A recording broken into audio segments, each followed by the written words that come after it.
నమస్కారం. మీరంతా ఎట్లుర్రు? ఇవాళ మునుగోడుకు నుంచి వెళ్ళి బంపర్ వార్త వచ్చేసింది. మన కోమటిరెడ్డి రాజగోపాల్ రెడ్డి అన్న ఓ సంచలన వ్యాఖ్యలు చేసి రాజకీయాలలో మళ్ళా అగ్గిరాజేసిండు. గన్ పార్క్ కాడ నిరుద్యోగ అభ్యర్థులతోటి కలిసి అమరవీరుల స్తూపానికి నివాళులు అర్పించుకుంటా రాజగోపాల్ రెడ్డి మాట్లాడిండు. యువత అనుకుంటే సాధించలేని ఏం లేదు. యువతతో పెట్టుకున్న ప్రభుత్వం ఏది కూడా మనుగడ సాధించలేదు. నిన్న మొన్న నేపాల్ దేశంలో ఒక అవినీతి రహిత ప్రభుత్వాన్ని తీసేందుకు యువకులు పోషించిన పాత్ర మీరందరూ కళ్ళతో చూసింది, ప్రపంచం చూసింది. అంటే నిరుద్యోగ యువతని గాలికి వదిలేయద్దు.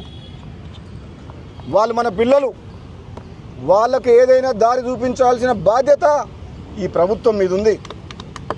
చెవిలారిన్నరా ఎసంటి శిల్క పలుకులు పడికిండో సారు.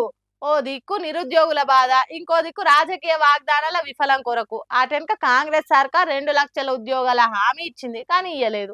ఇవే షాకింగ్ రా దేవుడా అంటే సర్కార్ నెత్తి మీద పెద్ద బండెత్తేసినట్టు నేపాల్ తరహాల యువత తిరగబడి మన ప్రభుత్వాన్ని కూల్చేయుడు ఖాయమన్నాడు.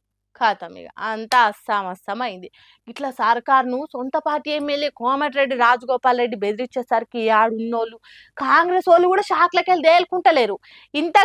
ఇంత ఘోరంగా ఎమ్మెల్యే గిసోంటి వ్యాఖ్యలు చేసిందంటే ఎన్నికల ముంగట ఇచ్చిన 2 లక్షల ఉద్యోగాల హామీతోటి నిరుద్యోగులు ఆశలు పెట్టుకున్నారు.